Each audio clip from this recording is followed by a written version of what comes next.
Welcome back to the Artist Spotlight for Run Radio. I'm Trina Wilcox. My guest today, Ollie Read. Welcome.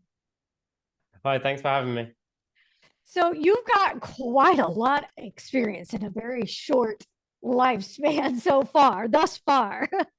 So tell me why, and this is your own words, that you were pretty badly behaved as a teenager, but you still have accomplished so much that seems like you'd have to be pretty disciplined to do so. So work that out for me.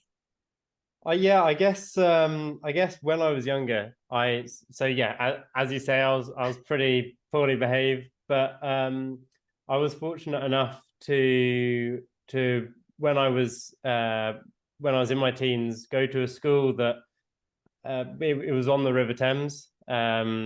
I'm here in London at the minute. It was on the River Thames, and it had a rowing club, and they took it quite seriously. Although it was like a state school, it was free to go there. You didn't have to pay. They still took it quite seriously. And so as a tall guy, when I was in my teens, I was kind of ended up doing that, and it kind of taught me this discipline, because me and my team, we ended up being quite successful, and it kind of taught me to put in this hard work and the success that came out of it. And so that kind of put me on this path, down, kind of obsessing over little bits over the next few years of my life. And yeah, it was that rowing that kicked it off. So you kicked off, you did the rowing, and then you've gotten into earth science, mining, you've been in TV, you've done production. So, what drew you to such an eclectic field of studies and action? I guess it's quite a good question. Like, what drew me to it? I think it's more just the fact that I was interested, and I thought, why the hell not? Yeah, yeah. So I ended up stopping rowing after being two-time national champion, international gold medalist, when I was hit by a car, and I messed up my shoulder. I had to have reconstruction surgery. It was a pretty bad time, that I was having with that. But I kind of I didn't want to just give up on it all, and so that kind of that drove me to try and do more. And I thought, I'm I don't want to give up. I have that mindset of I got to succeed with whatever I do. I want to put in 110%. And so, with the rowing, I did that. And then after I finished the rowing, I did cycling, and I Mhm. got to being a professional cyclist, doing some of the uh, elite races in Europe, and then doing earth science. But doing all this spread of things just because I wanted to, and I Uh-huh. didn't want to be held back, essentially.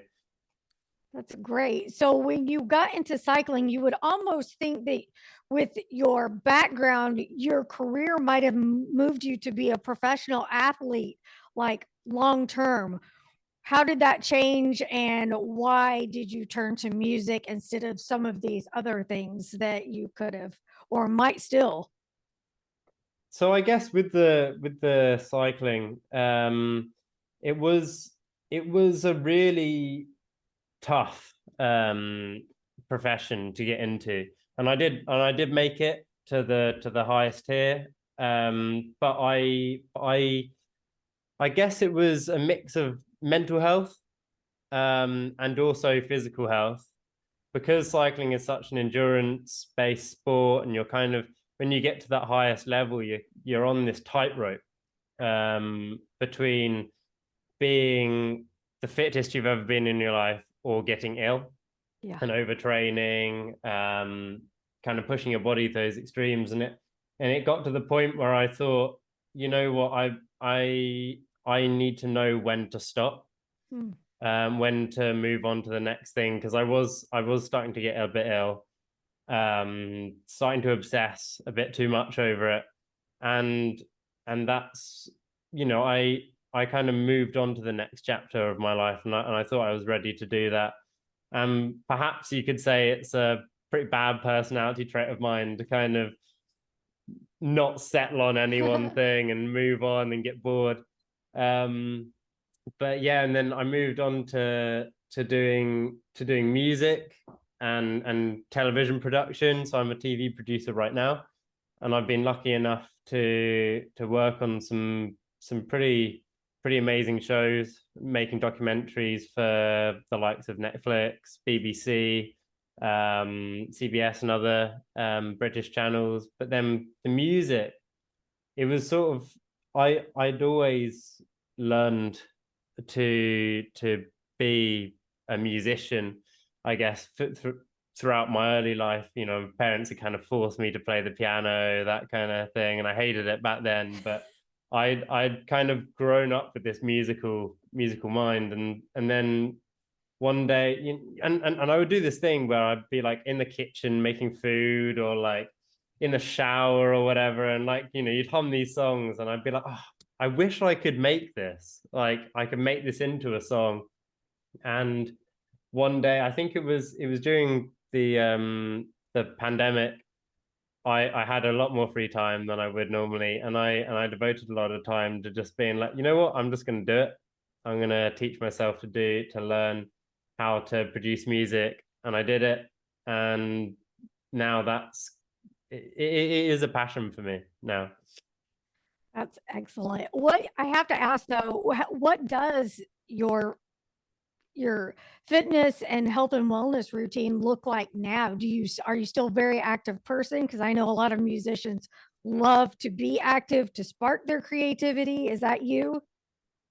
Yeah, I would say it's less about sparking creativity and more just knowing that healthy balance in lifestyle. Because with television, with music, there's a lot of quite unsociable hours. Mhm. And you can fall into this trap of being unhealthy in your lifestyle, whether that's sleep or what you eat, or you know music, a lot of parties and stuff like that. But Mhm. it's finding that nice balance um of eating well, going to the gym, kind of keeping this healthy body, because it's like, I guess it sounds really cliche, but it's that healthy body, healthy mind. Mhm. Very much so. What does it look like on a regular day for you when it's a music day? How does that work? Or are there dedicated days? Is it more of a just spontaneous for you? Yeah, yeah, no, it's a bit of a mix. So some days where I don't have work, Yeah. television work to do, I will get up um and sit down in front of my computer and start working on music, whether that's composing or mixing and mastering something I've previously done. Because I think the mornings are the most important time for me personally. But also, you speak to other musicians and producers, because it's your ears are the freshest. Mhm. So you can hear the most. Like when you're in the day and you've had all like the cars, the other music, you've been listening to the TV, you've been speaking to people, it it kind of corrupts your ears a bit. So Mhm. you become muted to some frequencies. Things need to be a little bit louder. So in the morning, you kind of feel the freshest, you can hear the best. And also I feel kind of most awake. So so Cool. I like Interesting. to work then. Do you like working solo or collaborations better? So I would say a mix. Most of the time I do things solo, Mhm. but actually my latest release, which I released last month, was a collaboration. between myself and a couple of other DJs. And this was completely new to me when I'd done it, this whole collaborative process of like bouncing between each other. But I feel like now that I've done it, I want to do it so much more. Cool. Because you all help each other, you give each other different ideas that you might not normally have. Like the song that I've just released, Supernova, it was different to anything that I would normally release or compose by myself. But we were able to draw each other's ideas and influences together and to make this product, which is actually quite special. And it's it got to number 10 on the dance release charts. It got to number 2 on the charts for melodic techno. So it did really well. But it's that success of like having everyone together, kind of helping each other. I feel that's what really drove the success of it. So I love it.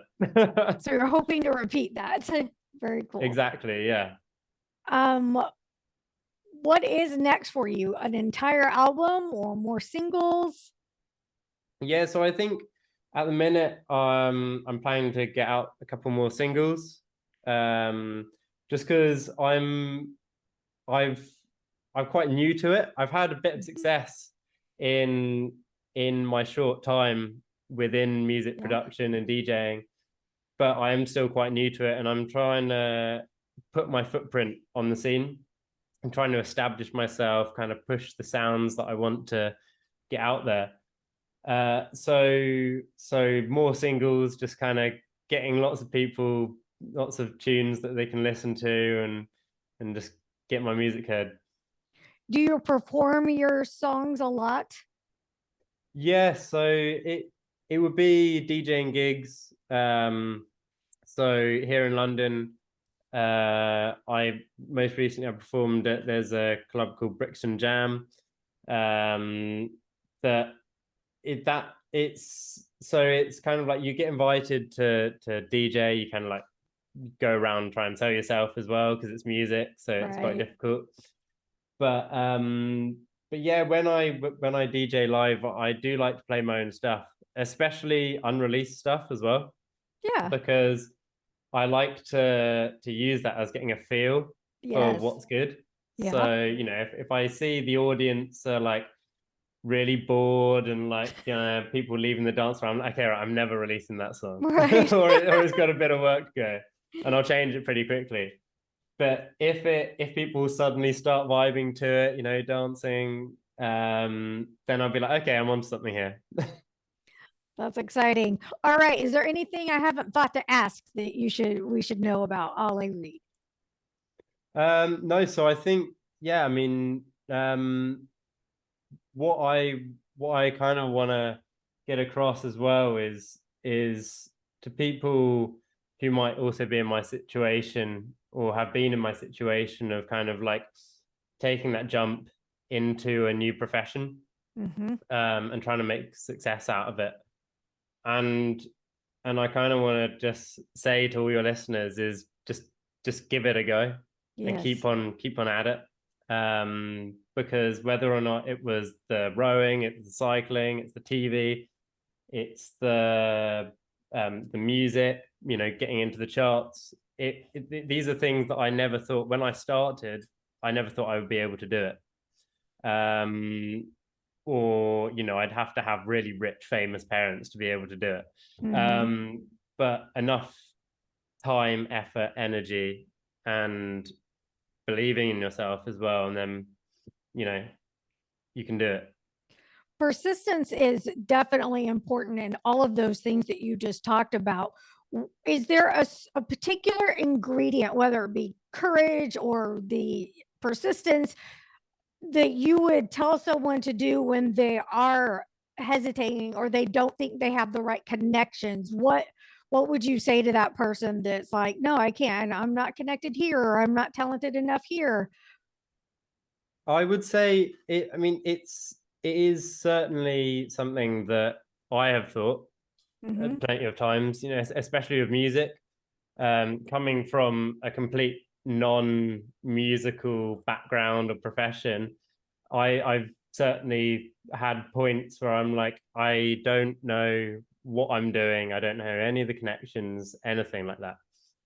But there's always that chance that something could happen. You could meet the right person. You could, your music could get in the ears of the right person.